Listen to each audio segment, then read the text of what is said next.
Uma polêmica que parece estar longe do fim.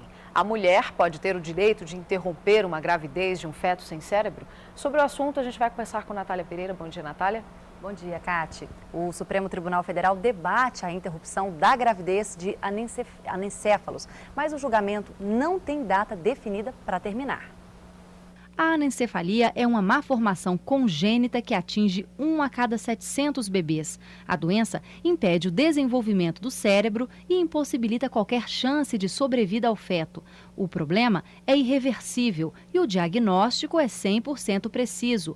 A lei brasileira não permite a interrupção da gravidez nesta situação.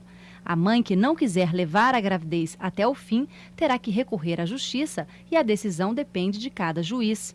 O direito ou não de interromper a gravidez em caso de feto sem cérebro foi parar no Supremo Tribunal Federal, que há 6 anos discute o assunto. O fim da polêmica está longe de acabar. E para falar sobre anencefalia, nós convidamos o vice-presidente do Conselho Federal de Medicina, Dr. Carlos Vidal. Bom dia, Dr. Carlos. Bom dia. O que é que causa essa malformação do cérebro?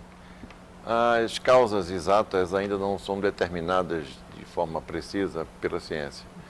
Há 2 formas da ocorrência dessa malformação. Primeira, por uma dificuldade de migração do tecido neural e a segunda, por uma dificuldade de formação da calota craniana, entrando o cérebro em contato com o líquido amniótico e sendo como um tecido frágil por ele desgastado.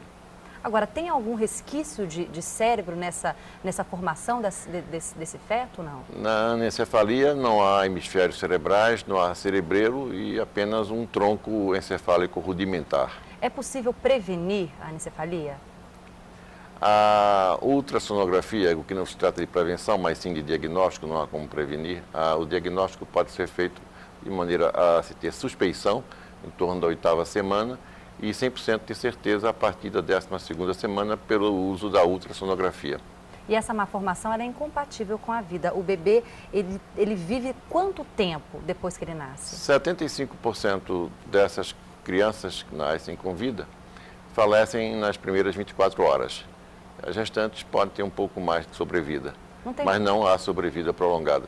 E não tem caso desses, a gente ouve às vezes casos que o bebê viveu 7 meses, 8 meses, então não é anencefalia? O critério exato de anencefalia é a ausência dos hemisférios cerebrais, né, a ausência do cerebelo e apenas um resquício ou rudimento do tronco encefálico.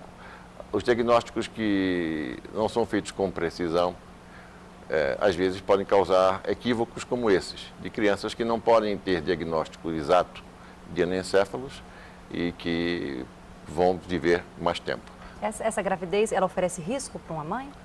Ela oferece mais riscos do que uma gravidez normal e bem como o próprio parto também é um parto mais propício a complicações. E qual é a posição do Conselho Federal de Medicina a respeito da anencefalia? O Conselho Federal é a favor do direito da mulher de abortar o feto anencéfalo. Seria difícil compreender a exigibilidade de uma conduta diversa, sob o prisma bioético, sobretudo, de se exigir que uma mulher passe uma gestação inteira sob tortura psicológica, sabendo que está gerando um ser sem cérebro e determinado a morte em curtíssimo espaço de tempo após o parto. Esses casos, eles são mais comuns do que a gente imagina, doutor?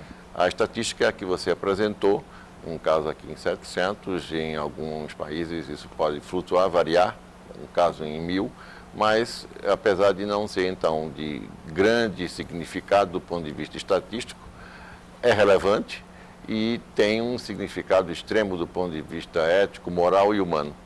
Tá certo, doutor Carlos, eu agradeço muito a participação do senhor, muito obrigada pela participação. Muito obrigado, às tuas ordens. E se você quiser rever essa entrevista, acesse tvbrasil.ebc.com.br/repórter Brasil. Cate. Obrigada, Natália. Obrigado, doutor.